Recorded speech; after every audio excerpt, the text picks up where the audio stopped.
Y vamos a seguir con el tema, ahí donde íbamos. Pero antes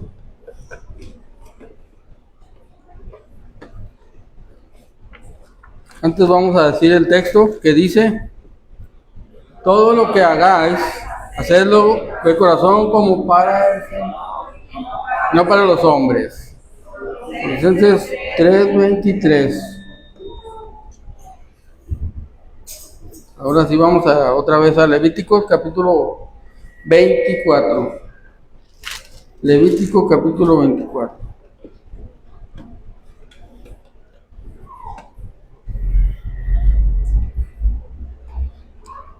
Sí, como todavía el tema del pan de la proposición quedó incompleto, pues vamos a leer desde el versículo 5 de Levítico capítulo 24 hasta el final. Y lo vamos a hacer alternadamente. Dice así la palabra de Dios: y tomarás flor de harina y cocerás de ella 12 tortas, cada torta será de 2 décimas de efa. Las pondrás en 2 hileras, 6 en cada hilera, sobre la mesa limpia delante de Jehová. Pondrás también sobre cada hilera incienso puro, y será para el pan como perfume, ofrenda encendida a Jehová. Cada día de reposo lo pondrán continuamente en orden delante de Jehová, en nombre de los hijos de Israel, como pacto perfecto. Y será de Aarón y de sus hijos, los cuales lo comerán en lugar santo, porque es cosa muy santa para él, de las ofrendas encendidas de Jehová por derecho perpetuo.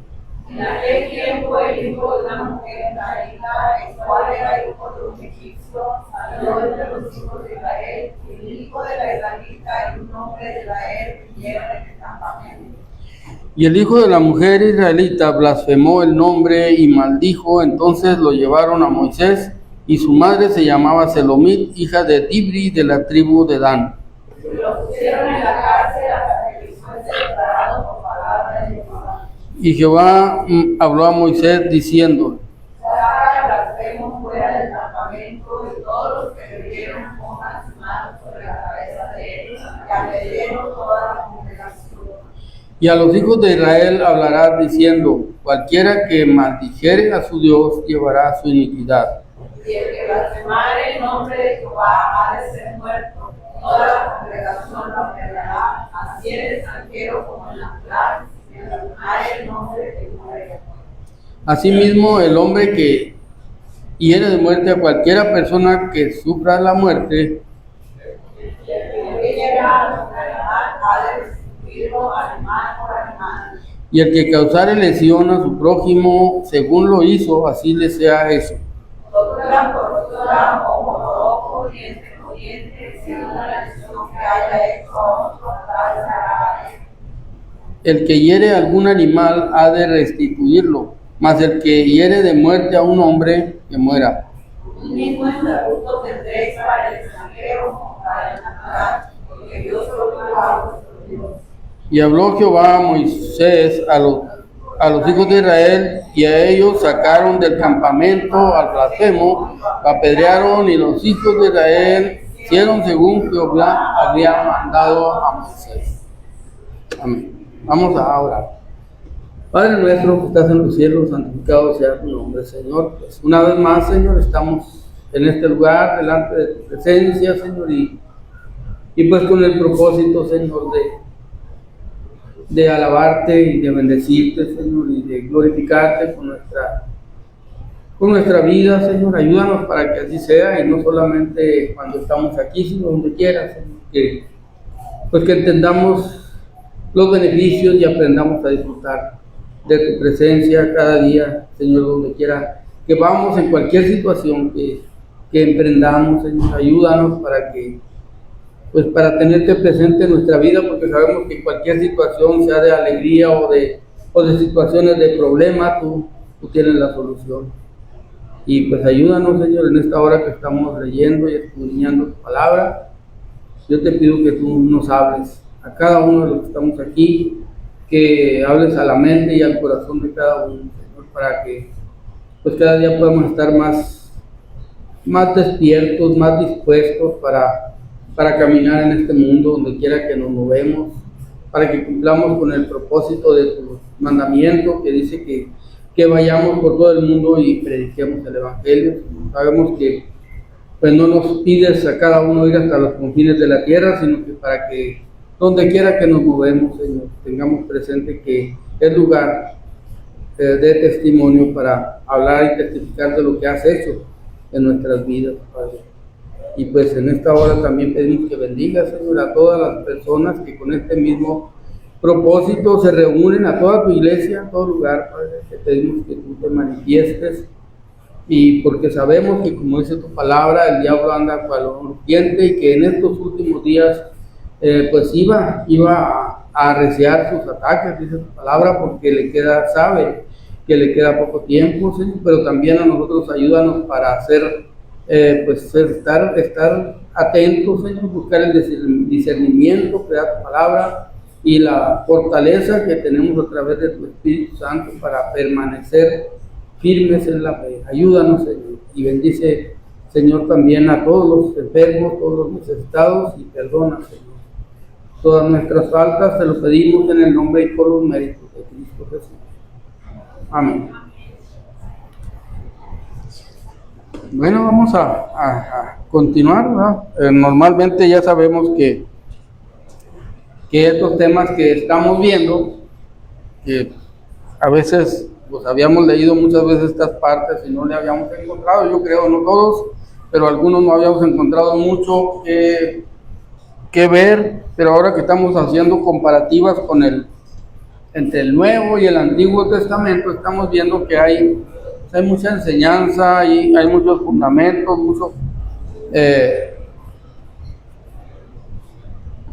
mucho donde respaldar la doctrina de Cristo, la doctrina del Evangelio de Jesucristo, porque ya sabemos que mucha gente no ve el Evangelio en el Antiguo Testamento, pero pues ahí está, y lo estamos viendo muy, muy claro cómo está anunciado. Cuando nosotros nos ponemos a ver y a leer acerca de las promesas y acerca desde la creación, pues como Cristo está presente desde el huerto del Edén, ¿verdad? Porque se manifiesta desde el sacrificio de Abel y Caín. Se manifiesta la diferencia entre el Evangelio de Jesucristo y el engaño del diablo, del enemigo, ¿verdad? Entonces, ya sé que quedan, como lo hemos estado viendo, inconclusos los temas, ¿verdad? Pero siempre estamos en continuará, y así le vamos a seguir haciendo mientras salgamos de estos estudios de la escuela dominical, pues para sacar todo el provecho que podamos, ¿verdad? Y no perder el hilo, ¿verdad? No perder el hilo de lo que yo sé que estamos sacando muchas comparativas y yo creo que han salido muy buenas enseñanzas de esta parte del Pentateuco, pero pues todavía queda más. Lo que vemos aquí son como claves para que cada uno que se interese pues vaya viendo y vaya escudriñando, y si se despierta un interés genuino en cada uno, pues sacar todo el provecho que haya para fortalecernos en la fe, porque como hemos visto y oído en estos tiempos, ¿verdad? Pues ya la venida de Cristo está cerca. Nosotros tenemos que estar preparados, porque ya hemos escuchado mucho al apóstol Pedro acerca de que en estos tiempos, en los postreros tiempos, vendrían falsos maestros, ¿verdad? Y hemos escuchado al apóstol Pablo también, ¿verdad? Decir que habría muchos engañadores, el apóstol Juan, ¿verdad? Todos nos previenen todo el Nuevo Testamento nos previene mucho acerca de los tiempos que hoy estamos viviendo. Y precisamente este capítulo, en estas porciones que estamos viendo, nos muestra cómo Dios tiene provisión desde siempre, pero sobre todo para este último tiempo que nos toca vivir y que no es poca cosa. Y eso lo vamos a ver, lo estamos viendo en estas comparativas de, por ejemplo, del pan de la proposición, como el pueblo de Israel, los judíos, pues todavía no les amanece, tristemente. No lo hacemos para entender, de introducir o de hablar de la situación del pueblo de Israel. Es un pueblo que el apóstol Pablo nos dice y nosotros lo sentimos así, que debemos amar. Pero no por eso, no porque amamos a Israel y deseamos que Dios pronto cumpla las promesas en ellos, nos vamos a cegar y querer alabar las acciones del pueblo de Israel. No se puede por más que quisiéramos, pero aún así todos, yo creo que algunos oramos todos los días por el pueblo de Israel. ¿Por qué? Porque es un pueblo que necesita despertar, pero que va a despertar, o sea, no vamos al tanteo, o sea, va a reaccionar, el pueblo de Israel va a reaccionar, pero por lo pronto tenemos que tomar el ejemplo negativo del pueblo de Israel, como Pablo les dice a los romanos, porque de ahí nos vienen también a nosotros los beneficios. No podemos despreciar o menospreciar los beneficios que tenemos en Cristo Jesús por hacernos muy amorosos y que amamos mucho al pueblo de Israel y solaparles todo lo que han hecho y predicar que son buenos y que son los mejores. No se puede. No se puede.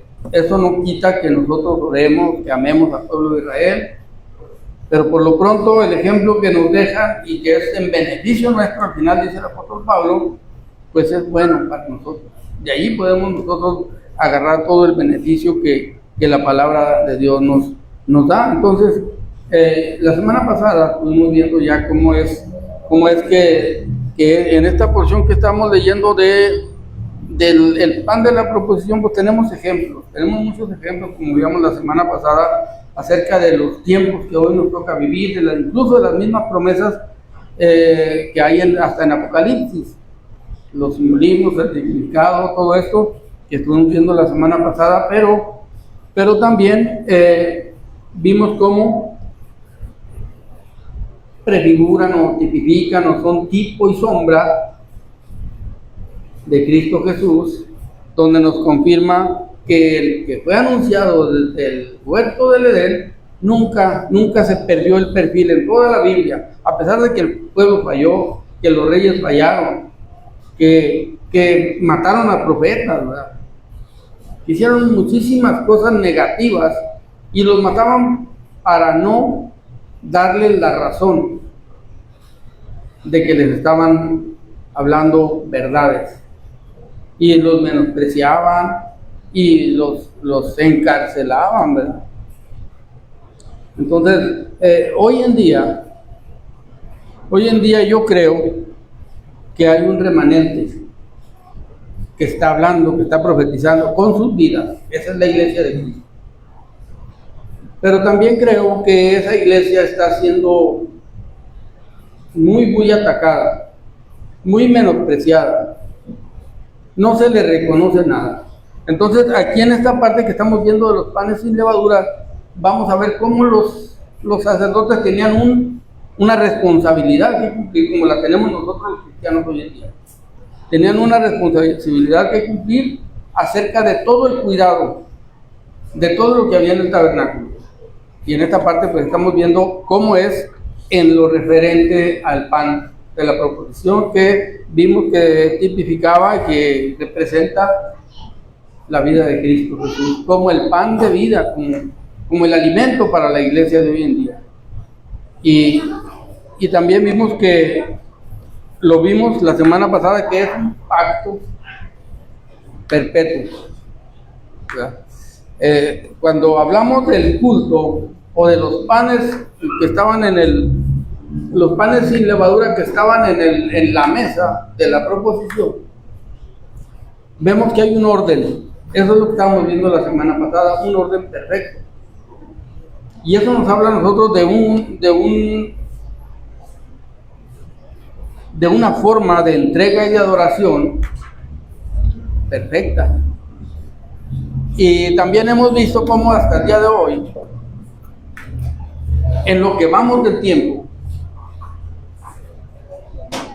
de la iglesia, y ya el cumplimiento de todas las cosas, porque está llegando el cumplimiento de todas las cosas. Estamos llegando al fin de los tiempos. Y cómo lo que está profetizado se va cumpliendo en cuanto a el desorden. Cuando vimos el santuario único, veíamos que está establecido un culto en un solo lugar. Y ese solo lugar, después de que se hacía culto en muchas partes, había reuniones o sacrificios, Abraham ofrecía sacrificios en donde podía, ¿verdad? Hacía un altar, ofrecía sacrificios. Pero llegó el momento en que todo entró, todo se enconó, decíamos, para que todo el culto se llevara a cabo en el tabernáculo de reunión. Eso Dios se lo dio como ley al pueblo israelí, dijo, y no se vale. Les dejó claro que no se vale derramar sangre de sacrificios para Dios en ninguna otra parte que no sea el tabernáculo de reunión. Entonces, ¿qué hizo Dios? Enconó todo el culto al tabernáculo. ¿Por qué? Porque el tabernáculo tipifica, representa en todo a Cristo Jesús. Y entonces todo el culto que cualquiera quiera ofrecer hoy en día, todo, tiene que enconarse a un solo lugar. Toda la adoración, toda la entrega, toda la fe, todo se tiene que enconar ahí, ir hasta donde está Cristo, donde se presentó Cristo en la cruz del Calvario. Todo lo que no llegue en ese orden, todo es mentira, todo es falso. Todo lo que llegue primero a Buda, a María, a San Pedro, todo eso es un culto falso. Y hoy cuando nosotros oímos, yo sé que esto a veces hasta cala en nuestros oídos, oímos ahorita quién está dirigiendo, y tristemente así es, la adoración, la alabanza de la iglesia que se llama cristiana. Y nos vamos a dar cuenta que los que están dirigiendo eso son gente que pertenece a grupos de carismáticos. Casi no hay, por ejemplo, ningún cantante cristiano de donde agarrar, sí hay, pero no hay tantos, que no esté predicando con sus cantos, con su evangelio, donde quiera que va, un evangelio ecuménico, donde cabe todo tipo de cantos, todo tipo de adoración. Sin embargo, son los que todo el mundo está viendo hoy en día. Y parece muy bonito. Parece muy bonito porque son carismáticos, porque saben, tienen don de gente, pueden hablar al público, tienen buena voz, tienen buena prosa, son románticos. Y entonces a nosotros nos empieza a pasar en nuestra mente lo que le pasaba a Asaf ahí en el templo, como sacerdote y como dirigente de la música, o el orden del culto que se hacía. Lógicamente no se hacía adentro, se hacía afuera, pero en el templo, era en el templo.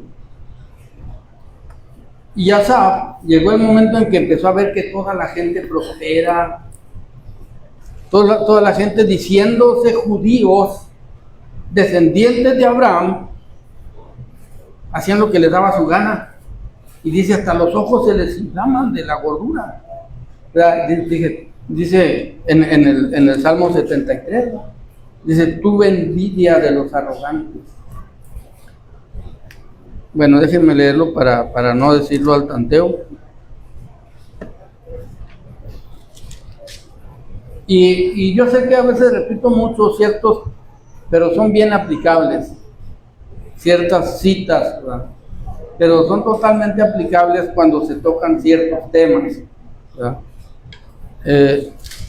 Dice Asaf, ciertamente es bueno Dios para con Israel, para con los limpios de corazón. En cuanto a mí, casi se deslizaron mis pies, por poco resbalaron mis pasos, porque tuve envidia de los arrogantes viendo la prosperidad de los impíos. Cuando Asaf está hablando de la prosperidad de los impíos, no está hablando de los gentiles, no está hablando de los judíos, de su propio pueblo. Gente que, haciéndose llamar hijos de Abraham, que si eran genéticamente hijos de Abraham,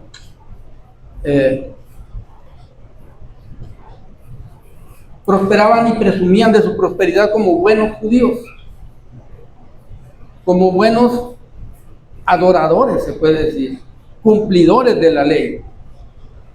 Incluso yo creo que hasta algunos decían, y es porque soy bueno, y es porque soy obediente a mis padres, y es porque cumplo con mis responsabilidades como padre, o lo que sea, y que Dios me bendice. Y decía Asaf, pero ¿cómo está eso? Pues si yo los veo que andan en sus ondas, ¿verdad? Andan en sus laureles. Entonces le empezó a dar, dijo, pues que no estará bien también yo salir a buscar placer terrenal, ¿verdad? Y entonces por eso él dice que por poco se resbalaron mis pasos, porque tuve envidia de los arrogantes viendo la prosperidad de los impíos. Y esto comparándolo con lo que estamos viendo de el culto que se tenía, o la responsabilidad que tenían los sacerdotes en cuanto a los panes de la proposición. Nosotros vemos que era un orden monótono cuando lo empiezan a ver continuamente. 12 panes cada 8 días, cada séptimo día, quitarlos, poner nuevos, llega el fin de semana, otra vez hacer nuevos, quitar los viejos, poner nuevos, y era un ritual continuo. Pero ¿qué necesitaban los sacerdotes para cumplir con ese ritual? Poner la mira en las cosas de arriba, lo mismo que necesitamos hacer nosotros hoy en día. Y eso es lo que Asaf estaba haciendo, pero de repente le pasó lo que al apóstol le quiso pasar, lo que al apóstol Pedro cuando Cristo le dijo, ven, camina por arriba del agua, para que veas que yo soy. Y Pedro empezó a caminar bien, pero empezó a ver el viento fuerte, empezó a ver quién me ve, ¿no? A ver a quién le presumo, ¿no? Que voy caminando sobre las aguas, me están viendo los otros 11. No sé qué pensaría en la cabeza, el caso es que va para abajo. Dice la Biblia que viendo el viento fuerte tuvo miedo y cayó al agua.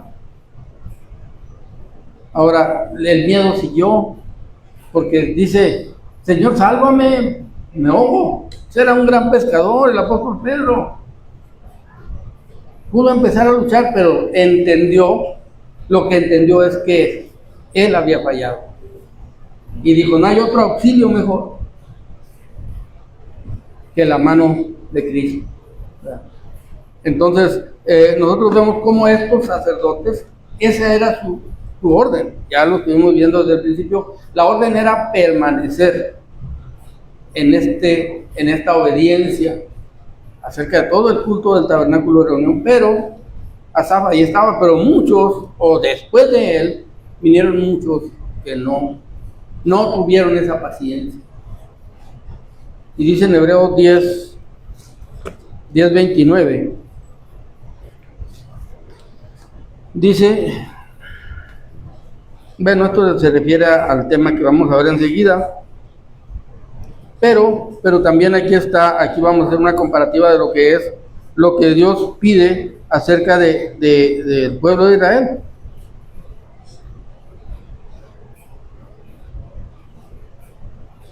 Dije Hebreos 10.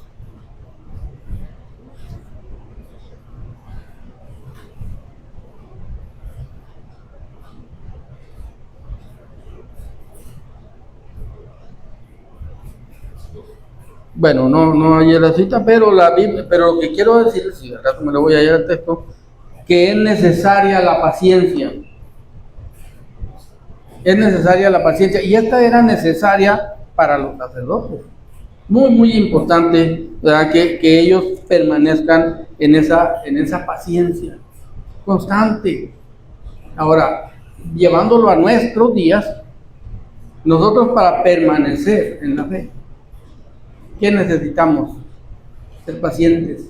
Van a venir muchos vientos de doctrinas muy emocionantes. Miren, hay una, por ahí estaba comentando con alguien esta semana acerca de cómo es la doctrina hoy en día. Hay una doctrina muy fuerte que está infiltrada casi en todas las iglesias, que para muchos es lo máximo, una manifestación que hubo en 1909 de la iglesia pentecostés, o el movimiento pentecostés, porque es así como ellos se llamaron. Ese movimiento pentecostés, tristemente, que es un fraude por la forma en que fue. Ellos clamaron, se reunieron en un gran avivamiento, dicen ellos, y necesitamos entenderlo bien. Ellos clamaron que descienda otra vez el Espíritu Santo, porque la iglesia está abandonada. Y se juntó mucha gente con ese sentir, y ellos dicen, aseguran, y en eso basan toda la doctrina que estamos moviéndose hoy en las iglesias, metiéndose en las iglesias cristianas, donde muchos han participado, casi todas las doctrinas han participado en esa idea de la manifestación que hubo, que descendió el Espíritu Santo, o sea, se les cumplió su petición.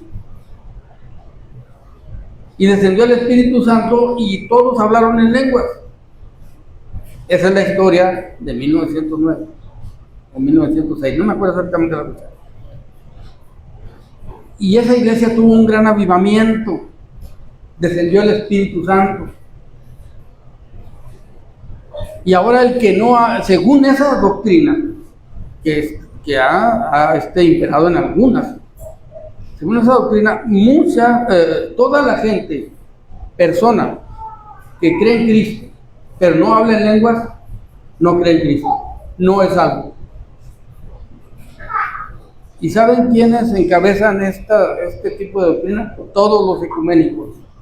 Por eso les decía acerca de muchos cantantes que logran emocionar con una doctrina de error a cristianos verdaderos. ¿Y qué necesitamos nosotros? Permanecer, ser pacientes, darnos cuenta que no somos, que estamos como Asaf. Asaf se sentía solo en el templo, pero no estaba solo porque tenía la verdad de su parte y estaba cumpliendo con el propósito de Dios.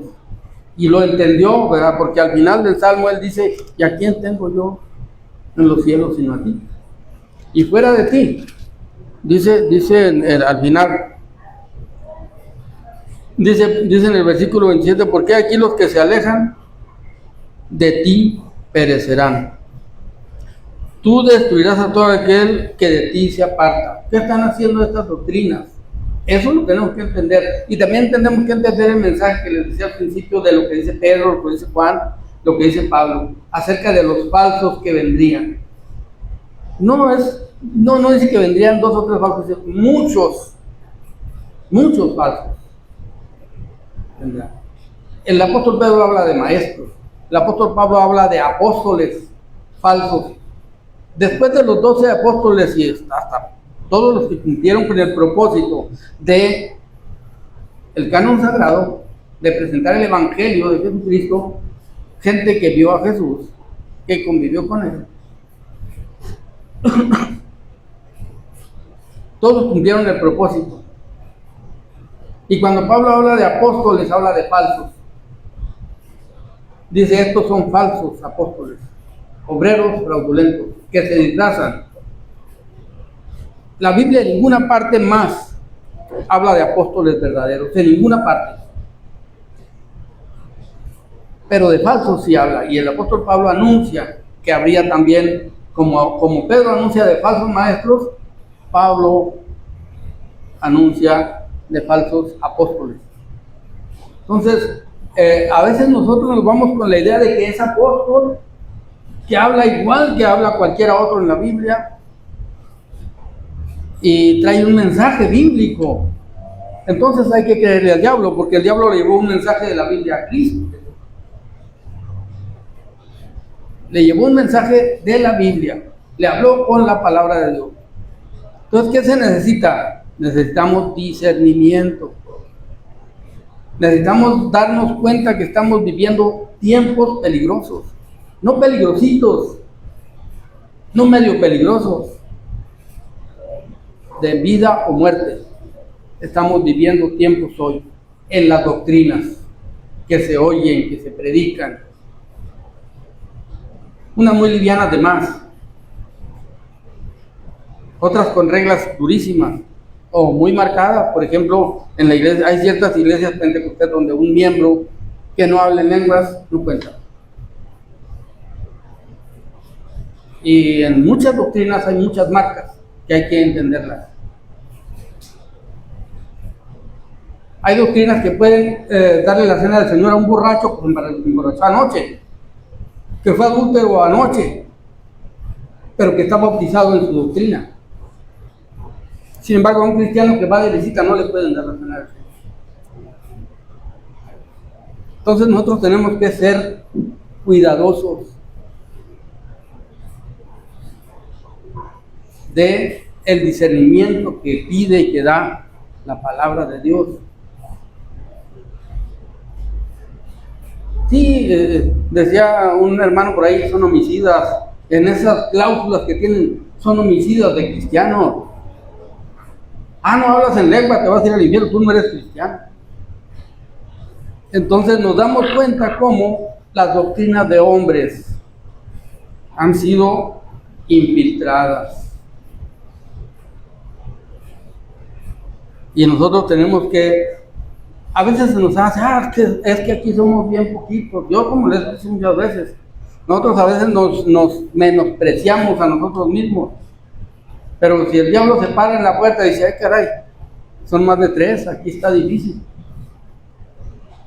Entonces, gracias a Dios que no somos más de 3 nada más. No podemos quejarnos. Aunque mucha gente nos quiera juzgar, no nos podemos quejar de que no hay membresía, hay suficiente, y gracias a Dios, porque Dios nos ha dado esa bendición. Pero sí tenemos que tener cuidado qué predicamos, qué predicación escuchamos. Ahorita casi en cualquier medio que nos pongamos a escuchar, vamos a escuchar ecumenismo.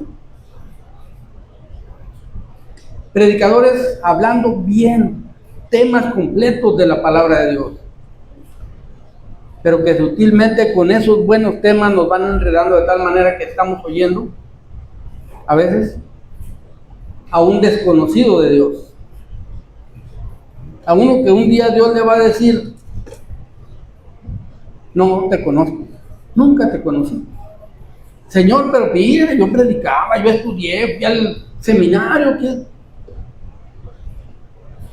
me preparé, en tu nombre echaba fuera demonios, en tu nombre sanaba enfermos, convencido de que merece el reino de los cielos. Y le va a decir, no aparece tu nombre, no te conozco. Entonces sí, es importante que nosotros veamos cómo es la solemnidad que había allí en el tabernáculo de reunión. Todos los días acomodar los panes, cada 8 días cambiarlos, luego comerse los panes, no sé si estarían duros o no, pues no tenían levadura y tenían 8 días o 7 días, pero Pero bueno, son muy, ya sabemos que con cafecito así sopeadito, pan sin levadura es muy bueno. Es buenísimo. Y las galletas que son duras, las ablanda uno con el cafecito. Entonces, los sacerdotes cumplían un propósito, cumplían unos tipos y sombras que hoy nosotros, Cristo nos dijo: el que no come mi carne y bebe mi sangre, no participa, no entra. Entonces, el que no acepte a Cristo como Salvador, por más, aunque se rodee de todos los santos, no hay nada, no tiene nada. Y nosotros vemos como el pueblo de Israel, en eso nos quedamos la semana pasada, como el pueblo de Israel piensan. Y por eso les digo, tenemos que hablar de su vida y no de bajada, ¿verdad? Como dice luego. Tenemos que hablar de lo que está sucediendo hoy en día y de lo que sucedió cuando estuvieron frente al pan de vida, que es Cristo. Porque ellos no tenían idea de con quién estaban hablando. Porque el sacerdocio se desvirtuó. No se desvirtuó, se degeneró en intereses personales de los sacerdotes, de los levitas, de todos los representantes, de todos los levitas en sí. De tal manera que ya no veían los intereses del pueblo, menos los intereses de Dios. Veían los intereses propios. Los sacerdotes. Entonces, si nos trasladamos a la época en que estamos viendo lo mismo. Personas que se sienten los grandes dirigentes de la iglesia cristiana, buscando sus propios intereses, su propia fama, su propia reverencia. Uno de los conflictos que tuvo, decía Chuy Olivares, con Marcos Witt, es que Marcos Witt le dijo: Marcos, ya vamos a dejar de aceptar reverencia del público. Y dijo que sí, pero siguió aceptando la reverencia del público. Entonces, ¿qué pasó? Le dijo Chuy Olivares, y el otro compañero le dijo: ¿sabe qué? Se muere. Yo contigo no sigo por cómo estás actuando. Bueno, pues después de que se vino de allá, lo conocí yo en casa, en Coinonía. Lo mismo que testifica Chuy Olivares, lo mismo me tocó ver con él. Y les voy a decir cómo lo catalogué yo desde entonces. Se tiene que arrepentir, yo creo. Ya se arrepentiría, no sé. Pero es farsante. Mucha farsa. Pero con un propósito. Pero con el Evangelio, hablando de la Biblia, hablando de ecumenismos, hablando de muchas cosas que la gente le cree. Y es todavía, les voy a decir una cosa que creo, de los más rescatables.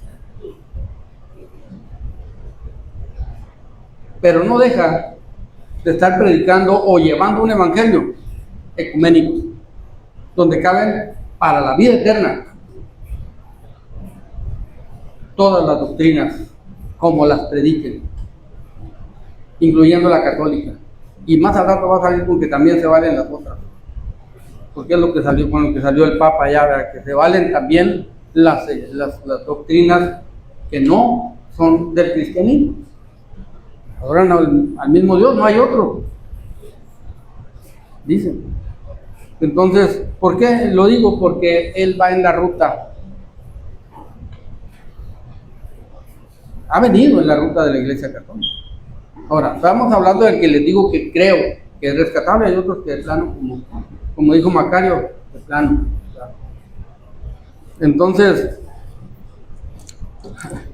vemos que sí es importante nosotros fijarnos, porque ¿por qué vimos la semana pasada, ahí es donde terminamos el tema, que esta gente no perseveró? ¿Por qué no le creyeron a Cristo? ¿Por qué no lo conocieron? Porque se quedaron en los tipos y sombras. El pueblo de Israel sigue con los tipos y sombras. Siguen creyendo que Moisés les dio el pan del cielo. Si no creyeran que Moisés les dio el pan del cielo, habían creído en el que envió Dios, no en la sombra, no en los tipos que era el maná, sino en el pan del cielo, el que descendió del cielo, ¿verdad? Entonces, ellos le dijeron a Jesús cara a cara: nuestros padres comieron el maná en el desierto, como está escrito, pan del cielo les dio a comer, ¿verdad? Y Jesús les dijo: de cierto os digo, que no les dio Moisés el pan del cielo. No, les digo, aquella era una prefiguración de lo que soy yo. Era un tipo de lo que yo soy. Era una sombra de lo que yo vine a darles. Dice: no dio Moisés el pan del cielo. No era el pan del cielo. No le está diciendo que no les dio el maná. No le está diciendo que no los alimentó, no. Lo que le está diciendo es que había una verdad representada en todo lo que ellos vivieron y comieron. Y entonces, no dio Moisés el pan del cielo, mas mi Padre os da el verdadero pan del cielo. Y les dijo: porque el pan de Dios es aquel que descendió del cielo y da su vida por el mundo. Yo sé que ahí muchos judíos no le creyeron, pero después de que él fue crucificado y resucitado, muchos judíos le creyeron. Pero la línea de Israel como nación sigue sin creer. Ellos siguen sin creer. Por eso hay un trato con ellos, como veíamos la semana pasada. Hay un pacto que es una promesa, porque el pacto que Dios hizo con Israel es por lo que hoy tienen el castigo, porque fallaron en todo el pacto. Cuando Moisés les dio el pacto, ellos dijeron: haremos todo lo que dices que dijo Dios allá en el monte que debemos de hacer, vamos a cumplir todo. Y entonces Dios, a través de Moisés, lo llevó a un pacto de sangre. Y luego el pueblo de Israel falló en todo el pacto. El castigo que hoy están cumpliendo es porque fallaron como nación, fallaron al pacto de la ley. Totalmente, fallaron todos. Y todavía nos falta aquí en el capítulo 25, el que sigue, donde vamos a ver más evidencias, ¿verdad?, de cómo ellos fallaron. Por ejemplo, fallaron en el año de reposo de la tierra. El año de reposo de la tierra. No guardaron un día, ¿cómo van a guardar un año? No lo guardaron, ¿verdad? Y también fallaron en el año del jubileo, nunca respetaron. O en la mayoría de las veces siempre fallaron en el año del jubileo, de regresar a la tierra, de darle libertad a los esclavos. Entonces, en todo lo que se llama la ley, en todo fallaron. Pero el día que Cristo estaba enfrente de ellos para darles el pan de vida, el pan del cielo, se los ofreció y les dijo: yo soy el pan del cielo. Lo rechazaron. Y todo lo que Dios les prometió acerca de guardar toda esta ley, incluso guardar el sábado, que era perpetuo, el único lugar donde se podía perpetuar ese pacto es en aceptar a Cristo como su Salvador. Allí se cumplía todo, allí se hacía eterno el pacto. Y toda la gente que hoy acepta a Cristo como Salvador entra y cumple, entra en un pacto eterno. ¿Por qué? Tenemos vida eterna en Cristo Jesús. Podemos hacer un culto perfecto, porque cuando estemos delante de la presencia de Dios no va a haber nada que nos estorbe para darle la honra, la gloria, la alabanza eternamente. No va a haber nada que estorbe. Entonces, pero el pueblo de Israel sigue aferrado a cumplir. Ya se sabe que nunca cumplieron. Ellos lo saben. Pero siguen aferrados a la ley y no aceptan la gracia.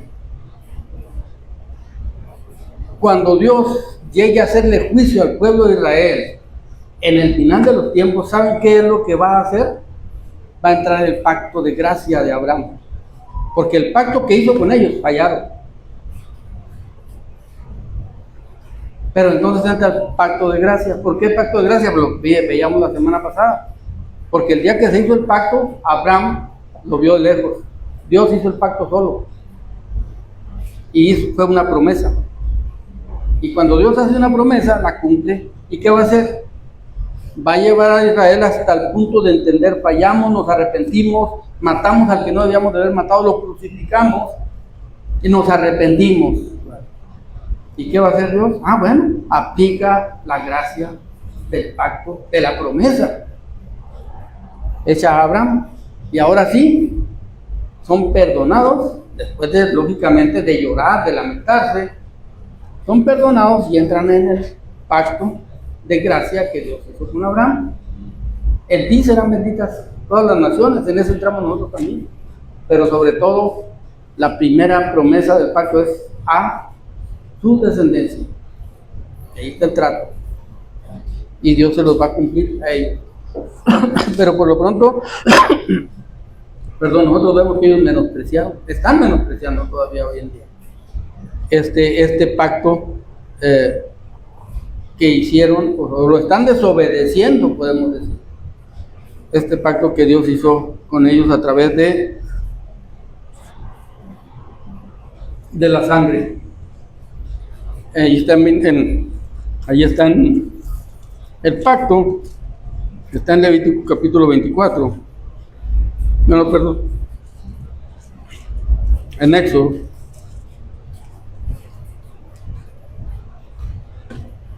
En Éxodo 24, 7 dice: y tomó el libro del pacto y lo leyó. Este es el libro que escribió cuando bajó la primera vez, escribió en el libro del pacto, lo vimos, está por ahí en el 19. Bueno, escribió este libro del pacto y lo presentó al pueblo, lo que Dios le había dicho que les dijera. Y luego dice: y tomó el libro del pacto y lo leyó a oídos del pueblo, el cual dijo: haremos todas las cosas que Jehová había dicho y obedeceremos. Ellos entraron en pacto. Entonces hizo el pacto. Objetivamente, ya presente allí, dice: entonces Moisés tomó la sangre y roció sobre el pueblo y dijo: he aquí la sangre del pacto que Jehová ha hecho con vosotros sobre todas estas cosas. Este es el pacto en el que Israel ayudó. No, el de Abraham no es pacto de ellos, es pacto de Abraham. Pero en el que Israel dijo que cumplirían todas las cosas, en todo fallaron. Entonces, nosotros vemos aquí el beneficio de la gracia para nosotros, de poder conocer a Cristo, de poder recibir los beneficios de la sangre derramada en la cruz del Calvario, en el nuevo pacto. En este nuevo pacto que dice el apóstol Pablo, el escritor de Hebreos, en Hebreos capítulo 8,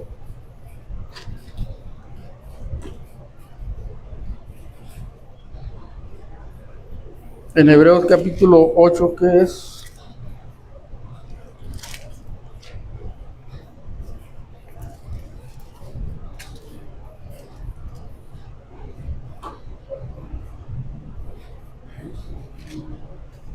Ocho 13, nos habla del fin del pacto, del antiguo pacto.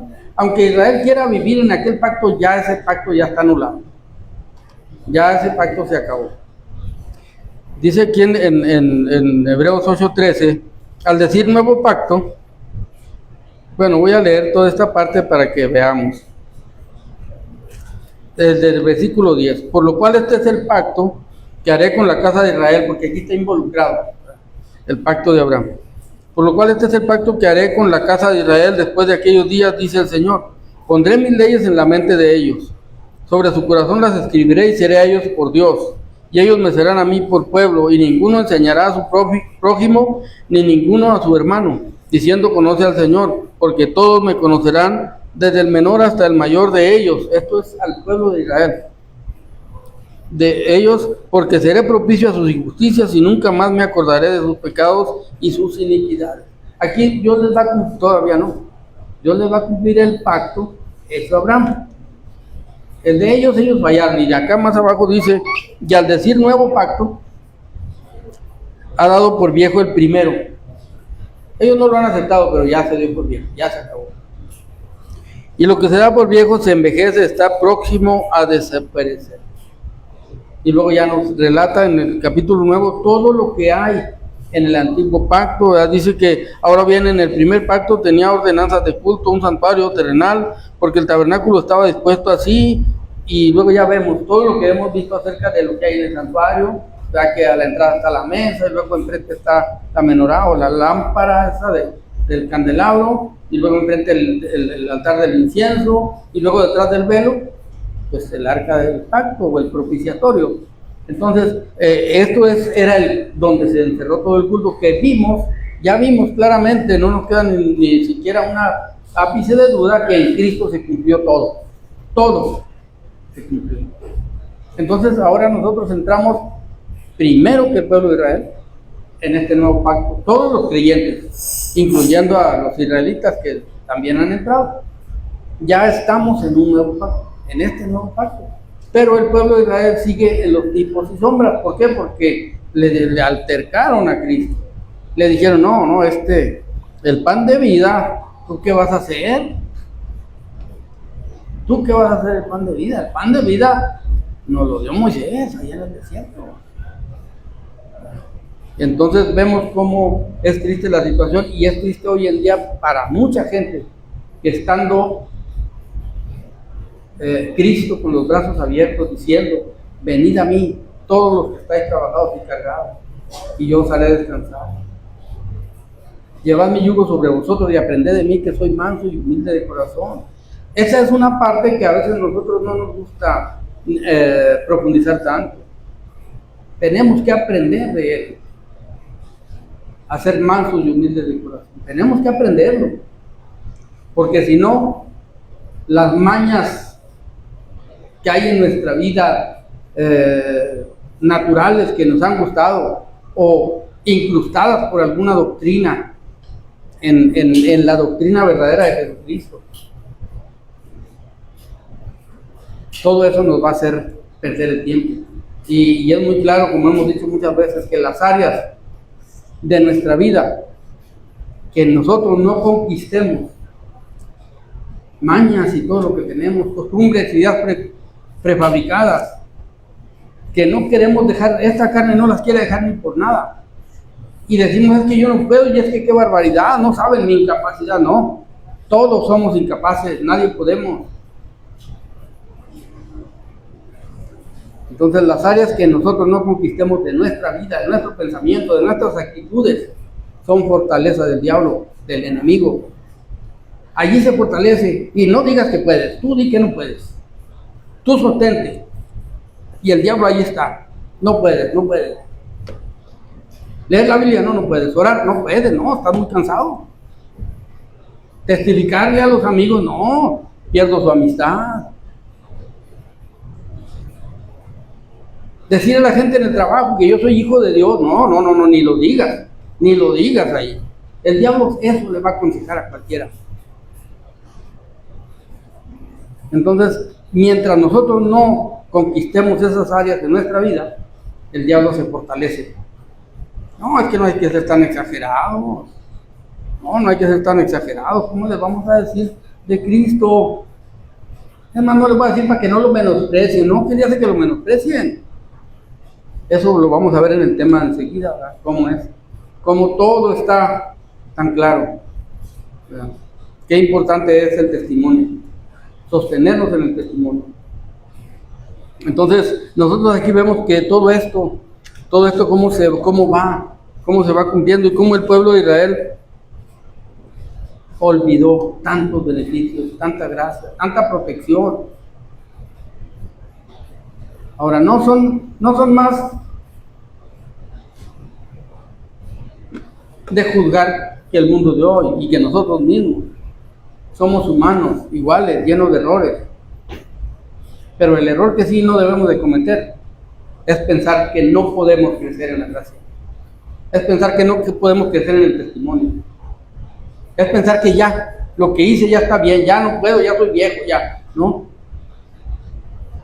todos los días podemos ir mejorando en nuestras relaciones. Y aquí es muy importante porque, bueno, este tema también es de las relaciones entre hermanos, entonces lo vamos a ver en el tema de enseguida. Pero es muy importante porque la Biblia nos deja consejo para todo. Nos da consejo para todas las situaciones, para el crecimiento, para la permanencia, para el testimonio, para aprovechar la paz que Cristo da.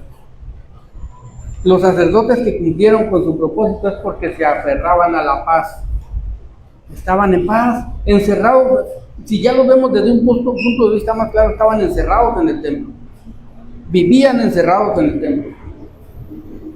Para permanecer ahí con gozo, con alegría y con responsabilidad en lo que estaban haciendo, necesitaban armarse de paz, armarse de paciencia, disfrutar de la presencia de Dios en sus vidas, verlo como lo mejor que les había pasado. Y si nosotros no vemos en nosotros a Cristo, de veras, como lo mejor que nos ha pasado, vamos a seguir buscando a ver qué le arañamos al mundo, a ver qué disfrutamos del mundo, porque no estamos meditando en que en Cristo estamos completos, y no es completos de así nada más, no, completos de completa paz, completos de completo gozo, completa esperanza de vida eterna. Cuando nosotros meditamos en eso, ¿qué nos falta? No nos falta nada. Pero cuando no meditamos en eso, ¿saben qué? Andamos a ver qué más nos da el mundo, a ver qué más nos ofrece. ¿Y saben para qué va a ser? Para cansancio y vanidad. Para eso va a ser. Para sufrir, para desesperarnos, para que no disfrutemos de la paz de Dios. A eso va a ser todo lo que el mundo nos ofrezca. Entonces, cada quien de nosotros debemos de meditar en eso. ¿Qué queremos? ¿El placer que da el mundo o la paz que da Cristo? Porque yo me fijo en cómo es la vida hoy en día. Digo, yo ya estoy viejo y yo siento que para mí es muy fácil, ¿verdad? Entre comillas, ¿verdad? Podemos decir. Porque hay una lucha constante y continua. Pero me fijo cuando hablo con la gente más cerquita a mí, acerca de de disfrutar la paz, de amar la paz, de buscar la paz. Y yo creo que las reacciones a veces no son como yo quisiera, lógicamente. Porque el mundo, incluso los vientos doctrinales, se han encargado de distorsionar las mentes de un creyente, de un cristiano. Pero eso, ¿por qué sucede? Eso es muy obvio. ¿Por qué? Porque tenemos una Biblia y no la abrimos. Porque tenemos un lugar donde ponernos a orar y no lo usamos. Porque tenemos una mente para meditar en la palabra de Dios. Y la palabra de Dios no entra muchas veces a nuestra mente. Meditamos en todas las cosas de la vida, del mundo. Hacemos cuentas de todo y en nuestra mente visitamos todos los lugares de diversión, de atracción. Y la mente se queda sin llenarse de Cristo. Y yo lo digo por experiencia, ya de grande, no de siempre. Pero cuando ando algo me trae inquieto, me pongo a leer la Biblia. Es increíble la paz que da leer la palabra de Dios. Agarrar la Biblia y ponerse a leerla. En tiempos de desesperación. La paz que da. Pero a veces preferimos estar con los ojos abiertos al mundo que cerrar los ojos al mundo y abrirlos a la palabra de Dios. y nuestra mente. Y de eso, como les decía ahorita, se ha encargado algo que está anunciado. Está anunciado, o sea, no es algo que nos debería agarrar a nosotros por sorpresa. Está anunciado que habría falsos apóstoles, falsos maestros, falsas doctrinas. Pero entre el reburujo que hay y la bruma que se ha creado, y no leer la Biblia y no orar, no sabemos qué hacer. No sabemos qué hacer. Sin embargo, es sencillísimo. Cuando uno lee la Biblia se olvida del mundo. Y eso es la primera parte importante. Cuando uno ora, se olvida de las cosas que lo están atrayendo. Las deja de lado. Pero ¿saben qué? No hay mucha gente que quiera hacer eso. Dios quiera que en esta iglesia seamos mayoría los que queremos hacer eso. Pero no es lo que se está viendo en el mundo o en la que se llama iglesia. No se está viendo eso. Sin embargo, la iglesia que está haciendo todas esas prácticas se declaran triunfantes, gozosos, alegres. En la iglesia muy contentos, alabando a Dios y no hay problema. Y personajes grandes que se han encargado de ecumenizar todo y de igualar todo. ¿Saben qué? Yo le quiero pedir perdón al mundo por todo el tiempo que les dije que era malo escuchar música secular. Un líder que se cree líder de la iglesia cristiana le pide perdón a todos los cristianos por haberles dicho que no, que sí oigan, que no debían de oír. Ahora no, pues escuchen, canten canciones paganas, no hay problema, entreténganse, diviértanse. Esos son los líderes que se dicen líderes de la iglesia que se llama cristiana hoy en día.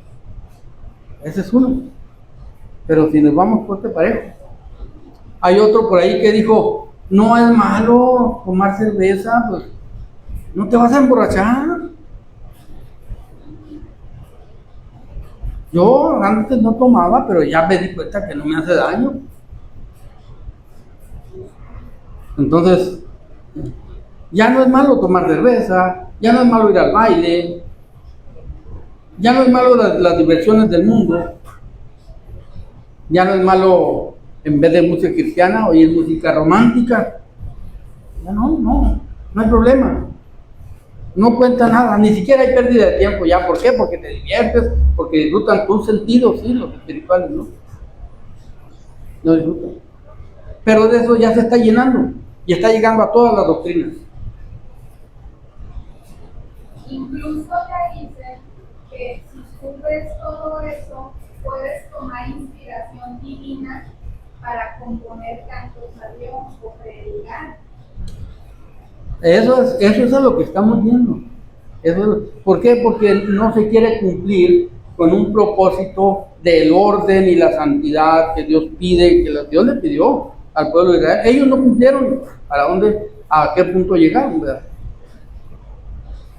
Entonces, vemos aquí cómo estas cosas se han ido alejando, se han ido desvirtuando de lo que dice la palabra de Dios, del llamado que Dios nos hace a nosotros, de cómo es el orden de la adoración. Y entonces nosotros en esta parte vemos que esto del orden del templo es un orden perfecto de adoración. Y en los panes vemos el orden de los panes igual. Entonces dice, en el versículo 8, ya vamos a terminar este tema. Cada día de reposo lo pondrá continuamente en orden delante de Jehová en nombre de los hijos de Israel como pacto perpetuo. Esto representaba a toda la congregación de Israel. Este orden representaba a toda la congregación de Israel. ¿Qué quiere decir? Que hoy en día en la iglesia hay un orden que involucra a toda la iglesia cristiana, un orden de adoración, que lo vemos en el Nuevo Testamento. ¿Qué dice? Que se haga todo decentemente y en orden. Es el mismo orden, es el mismo llamado a no desvirtuar ni siquiera la forma de adoración en la iglesia. Y cuando andaban saliéndose de sus casillas, por ahí les dijo, no permito que hagan eso. Si alguno quiere hablar en lengua, que hable, pero si hay quien interprete. Si no, cállese en la iglesia. ¿Qué vemos en la iglesia pentecostés? Se callan, aunque no haya intérprete. Pero ¿saben por qué no se callan? Porque ellos tienen su propia doctrina. No la de la Biblia, predican la de la Biblia, pero viven su propia forma de creer. Y nos ha tocado estar en iglesias. Yo me acuerdo cuando estábamos en Tabasco, en la iglesia del... ¿qué era? De Dios del Evangelio Completo. Es una iglesia, la predicación es la predicación de la Biblia. Pero a la hora del culto quedaban a ver. O sea, empezaban los cantos y empezaban especialmente en esa iglesia las mujeres. Porque en esa iglesia hay un orden. Entra uno y los varones a la izquierda, las mujeres a la derecha. Cada domingo, siempre. No se vale revolverse ahí en esa iglesia. Bueno, pues en el lado de las mujeres, casi siempre andaban tiradas debajo de las bancas. Muchas veces. Mal vestidas, ahí no andaban con la toallita tapándoles, no, ahí no. Eran como las estatuas de marfil, como caigan así. Nadie las cubría. Es una iglesia pentecostés, es una iglesia que habla en lenguas. Y un día quisimos altercar con ellos. No, dicen, es que las lenguas, dice la Biblia, que son señales para los incrédulos. Dice, y fíjense que les comprobé su teoría. Arriba, a 2 casas, en el tope de la calle, estaba una iglesia católica grande. Y a la hora que estábamos en el culto pasaban. Y cuando estaban esos momentos, se paraban alguna gente en la puerta, a ver. Y yo les decía, ya ve que esas son señales para los incrédulos, para que vean que sí. ¿Qué es lo que veían? No era morbo lo que estaba ahí. Y sí me tocó algunas veces que sucediera eso. En la escuela dominical, que era la hora que pasaban los de la iglesia católica, que bajaban así, una turba de gente, ¿no? Ya cuando salen todos así. Y muchos se paraban porque ya sabían, cuando ya que estaba cantando en la iglesia, ya sabían que había un show que ver. Y se paraban y se reían ahí afuera. Me tocó verlo. Entonces, por eso les digo, a veces uno dice, bueno, pues allá ellos, sí platicamos bastante ese tema. Nunca lo pudimos sacar, que no era la interpretación como ellos se la están dando. No era la forma, como ellos dicen, no, es que el apóstol Pablo dice, ¿verdad? Que es para los incrédulos. Las lenguas. Sí, ellos decían que los incrédulos aquellos iban a creer porque veían a las personas tiradas ahí. No se trata de eso, pero eso decae donde se confirman los errores, como aquella historia que platicamos muchas veces de las mentiras confirmadas que nos platicaba José a nosotros. Y se confirman las mentiras, pero fácil. Le preguntaron a un señor que, en esa historia, voy a platicar una de esas, le dijeron, llegaron los 2 amigos al pueblo y los apartaron para investigar a ver si no eran espías, y a uno le preguntaron, ¿qué es lo que vieron por el camino? No, pues ahí pasamos por la laguna que está ahí atrás, y pues estaba prendida, estaba quemándose. Y como estaban aparte, le dijeron, oiga, ¿qué tan cierto es que la laguna tal se estaba quemando? No, fíjese que yo no la vi quemándose. No, pues yo venía atrás de mi compañero. Ya ve, pues ahí, pero vi una cosa. Cuando yo pasé, vi que había camiones de esos grandes, estaban saliendo llenos de pescado de ahí de un hoyo que estaba como quemado. y salían llenos de pescado tostado. Entonces confirmaba la mentira. Sí, no, es que no están de acuerdo, si es cierto. Bueno, ellos así confirman su doctrina, interpretando la palabra de Dios de una forma errónea. Y de eso, ahora siguiendo, es lo que estamos viendo hoy en día. Interpretando que la cerveza es buena, que la música del mundo es buena, que el merengue hay que ir a bailarlo a no sé a dónde, qué país es, y la cumbia, que el que no va a Colombia, tal baile que no disfruta, pues no, como si no fuera Colombia, dice uno de ellos. Entonces, por eso les digo que nosotros tenemos que buscar el discernimiento que da la palabra de Dios, y no lo vamos a encontrar queriendo cacharlo así nomás. Tenemos que dedicarnos, tenemos que darnos cuenta que este mundo pasa y sus deseos, y que la verdadera paz, la que Cristo da, la que sobrepasa todo entendimiento, se encuentra en una comunión íntima con Él y con su palabra, y en una dedicación y una entrega y una espera, una paciencia, una búsqueda de la paz, una búsqueda, porque la paz hay que buscarla. Ya tenemos la paz con Dios, eso es muy importante y eso es lo bueno, pero ahora la paz entre hermanos, dice el escritor de Hebreos: sigan la paz y la santidad con todos. Ahora, esa es la convivencia familiar. Allí empieza, no empieza en otra parte. Si nosotros siempre tenemos la razón, aunque no la tengamos, no vamos a lograr la paz. No se logra la paz.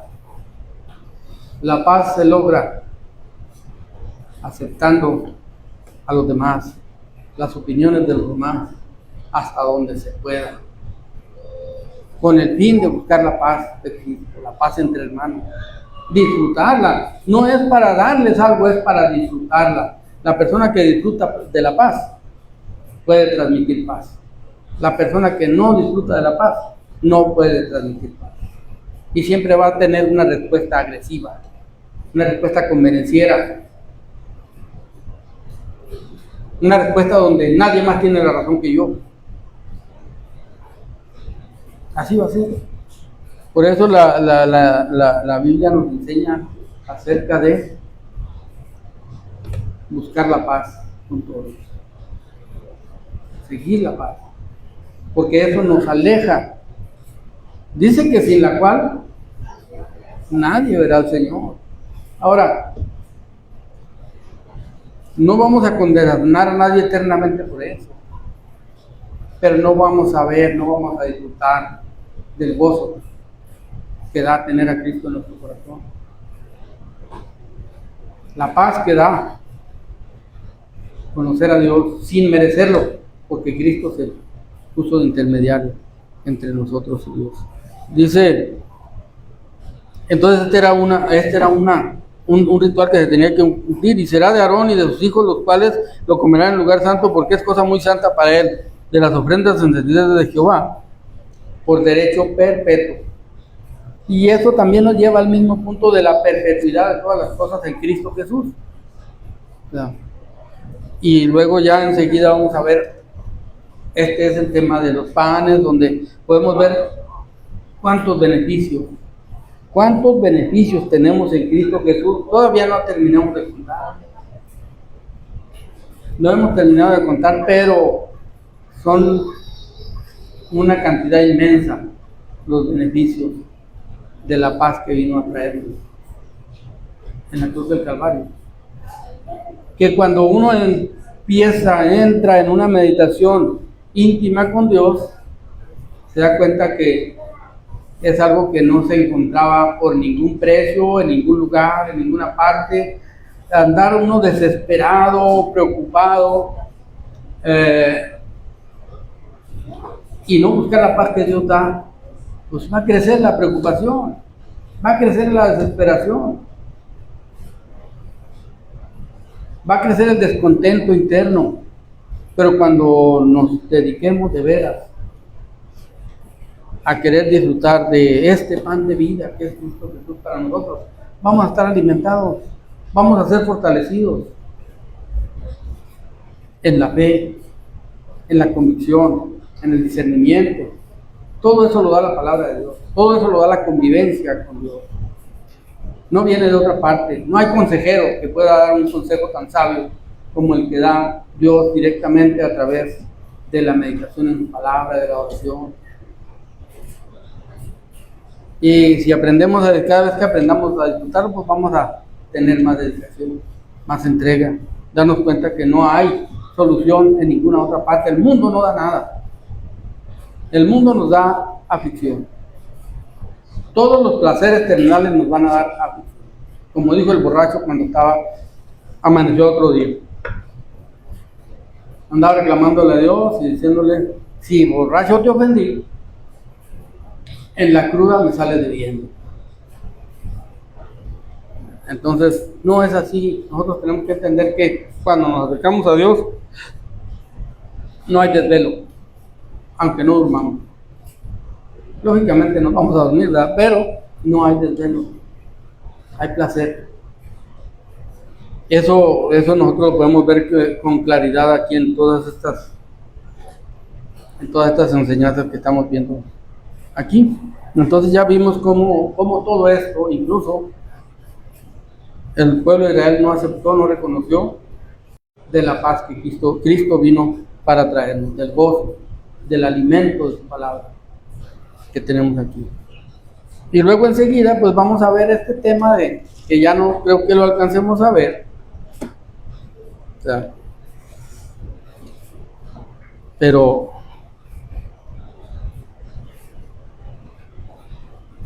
vamos a ver por lo menos a introducirnos a este tema del castigo del blasfemo. Un juicio. Se ve aquí como un suceso muy fuerte, muy duro. Sí es, porque cuando lo vemos lo que le pasó a este blasfemo, ¿verdad? Pero a la vez es muy, muy ilustrativo. Es muy ilustrativo porque esto nos habla a nosotros de algo que también la Biblia en el Nuevo Testamento lo equipara. O sea, es como una confirmación de lo que dijo el apóstol Juan, ¿verdad? Del único pecado que no será perdonado. Es una blasfemia, la blasfemia contra el Espíritu Santo. Entonces, cuando vemos este juicio de este hombre, de este medio judío y medio egipcio, la Biblia en esta parte nos va a aclarar, nos va a decir que no es porque fuera egipcio. Precisamente esto es lo que llevó a Moisés a no hacer un juicio, a que este hombre no era un judío limpio. Para un judío limpio ya tenía un mandato. Dice aquí que es Éxodo 20.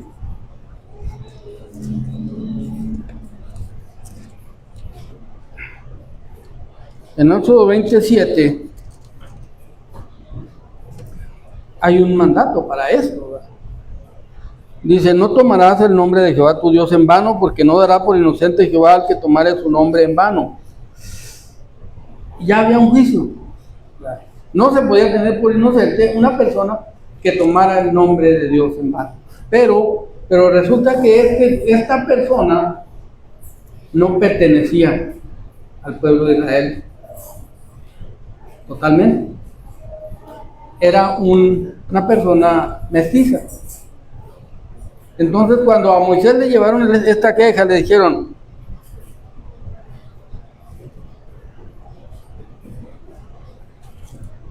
dejen ver porque ya me rebrujé el capítulo,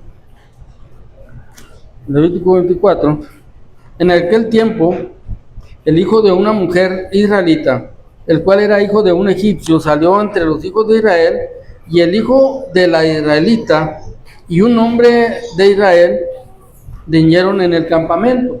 Ya nos aclara que era hijo de la mujer, pero no era hijo del hombre, era judío o egipcio. No se sabe la historia, no dice más, si el papá no vivía, permaneció en silencio, o no se quiso venir de Egipto, así de fácil. Probablemente el día de la liberación del pueblo de Israel, probablemente aquel hombre dijo, no, pues, yo no te sigo, ¿verdad? Se quedara allá. El caso es que aquí se menciona solamente a la mujer, a la mamá, pero sí se menciona que era hijo de un egipcio. Entonces, cuando le llevaron a Moisés el caso, dice que el hijo de la mujer israelita blasfemó el nombre y maldijo. Entonces lo llevaron a Moisés, y su madre se llamaba Selomit, hija de Dibri, de la tribu de Dan. Y lo pusieron en la cárcel hasta que le fuera declarado por palabra de Jehová. Moisés dijo, espérense, vamos, que Dios nos diga, ¿verdad? Porque para el que blasfeme el nombre de Dios, ya hay un castigo. Pero para el hombre que no siendo judío, limpio, pues no sabemos cómo será el juicio.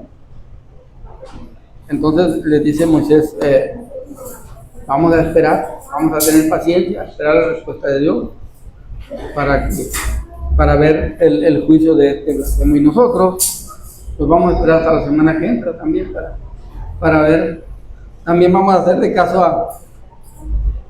a Moisés, ¿verdad? De esperar 7 días para ver totalmente el castigo, que creo que nos va a dar una buena enseñanza, nos da una buena enseñanza acerca de la importancia, más que todo, la grandeza. No la situación tanto del medio judío y del juicio que se le va a llevar a cabo, sino la calidad de su pecado contra la grandeza de la soberanía y el poder de Dios. Y que eso nos va a abarcar a todos, porque eso también se nos va a pedir, se nos pide a nosotros que guardemos reverencia ante el nombre, que es sobre todo nombre, que es el nombre de Cristo Jesús. Bueno, Dios les bendiga. Vamos a dejar el lugar a la hermana Blanca. Antes, el texto va a ser en referencia todavía a lo de la paciencia que tenía que tener los sacerdotes, de mantenerse en los rituales como Dios les había mandado. Y vamos a aprender Gálatas 6:9, que dice, no nos cansemos pues de hacer el bien, porque a su tiempo segaremos y no desmayaremos. Dios les bendiga, y vamos a dejar el lugar a la hermana Blanca.